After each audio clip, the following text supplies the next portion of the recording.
Hi and welcome to another Series 6 figure review. This review is of this amazing figure, the Astronaut. This is from Wave 2, also known as the Flesh Wave of the Series 6 figures.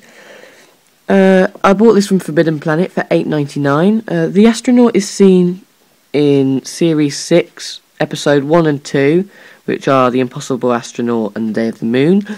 It should also be seen in later parts of the Series 6. It arrived in the post today with these two brilliant figures. River Song from Series 5 and the 11th Doctor with blue shirt. I will review these two figures later on today and post them on today.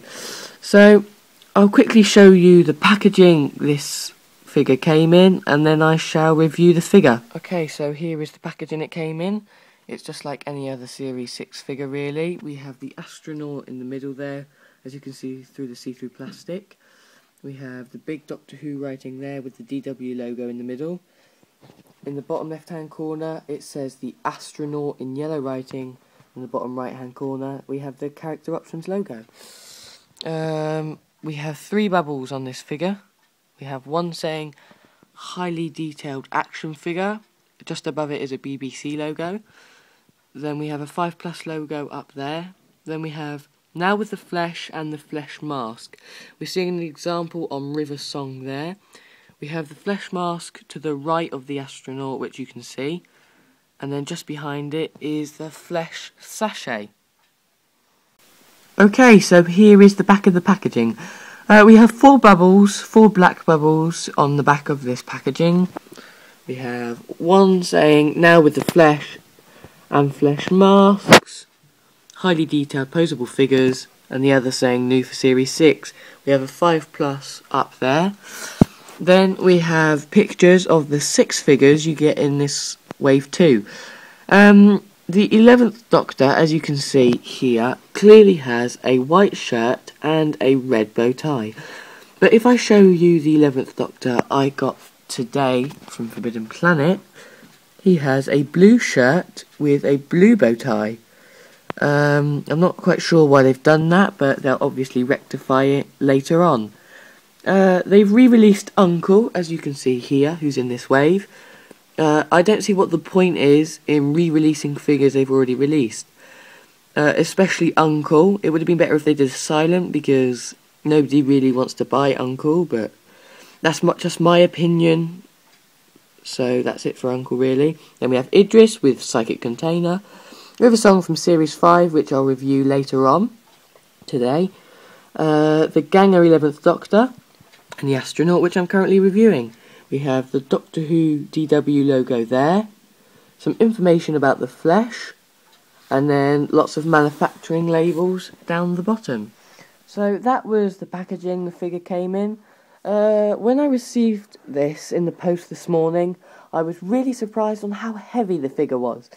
When I first saw this figure, I thought that the backpack on the back there and the oxygen chamber would make the figure fall over. They've proportioned the weight really well so it doesn't fall over and it stands up nicely. The Astronaut figure is very big. It's about, if I stand him next to the 11th Doctor there, he's about an inch taller. As you can see, he's about an inch taller, so this figure really is 6 inches instead of the normal 5. So I'm going to start with detail, so I shall start with the head and the helmet. So here we have the golden visor, which reflects light but doesn't reflect anything else, which is good. It very easily lifts up to reveal the face of the young girl we see regenerate at the end of Episode 2 in Series 6. Many people believe this to be River Song. I think it's River Song as well, but you never know, it might not be. This figure, this face is very, very well done. It looks like the girl we see in the show. She even has the pigtails, like in the show. You probably can't see because it's black inside, but she actually has pigtails, and yeah, the face really just looks like her. So that is the head inside. Then the helmet. As you can see, the helmet is creased on the side, which I think is a really, really nice touch. It makes it look more lifelike, as you can see. So that's the detail for the head on this figure. So now the upper body, the middle section part of the astronaut. So as you can see here, it's very, very detailed again. As you can see, there's creases all over the place on the arms, on the suit, everywhere, which makes it look very lifelike. There's a couple of badges there and there, like on the show. I think on the show the badges had NASA written on them, but that's obviously a copyright issue, so at least they've still put the badges on, but without the NASA written on it.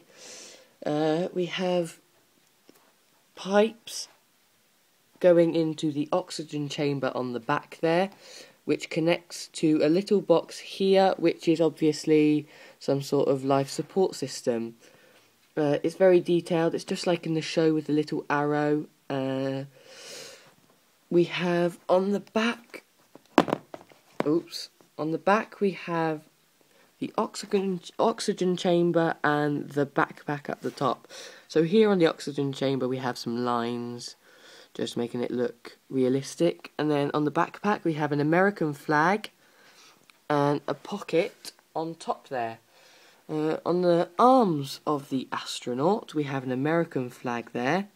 Yet again, more creases. Some of the creases look brown, which makes it look warm, which is once again a really, really nice touch. And then on the other arm it's symmetrical, so there's exactly the same creases, but there isn't the American badge flag. Here are the gloves. I think the gloves look really, really good. I think they were a little bit darker in the show, but even so, they just look really nice. It's a nice touch to this figure. It gives this figure a bit of colour. So that's it for the middle section of the astronaut. So now for the lower part of the body detail. So here we have the legs. At the bottom of the suit on the trousers, you can see it's creased again, which is a really, really nice touch. It's also almost brown in places to make it look worn. I think it's a really, really, really nice touch. Also, all the creases are symmetrical, so they're exactly the same on both sides. Here we have the boots, which are black, white with green. I personally don't like the green, but even so, it's still an absolutely brilliant and very well detailed figure. So I shall very quickly take you through articulation.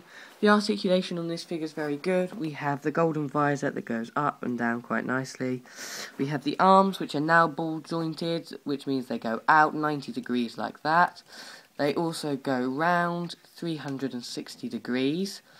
We have the elbows that bend like that, no problem. The waist does a 360 degree turn as well, like that. The legs, which do the splits because they are ball jointed as well. The knees also bend very well. So articulation on this figure is very good considering the size and the weight of this figure. So just before I sum up this figure, I shall very quickly show you the flesh mask and the flesh it comes with. So here is the little flesh mask, which fits onto the face of the figure quite nicely. It just clips on, and it's supposed to turn your figure into a ganger. I think it's very pointless making flesh mask for the likes of the Astronaut, River Song, Idris and Uncle, when they have nothing to do with the episodes The Rebel Flesh and the Almost People. I suppose that's character options choice, that's what they decided to do, so that's what they've done. I personally don't like it, but that's just me. Here, this is better. This is the goo it comes with. And basically, it is just like dead flesh. So it's like the goo pod. There is just a lot of horrible goo. Yet again, I don't know why they've made this again. It's good for scene recreations, I suppose, and figure adventures. But personally, I don't like either of these items. So yeah, that's about it really for the astronaut. All in all, I think this is an absolutely amazing figure. The astronaut is definitely one of my favourite figures by far.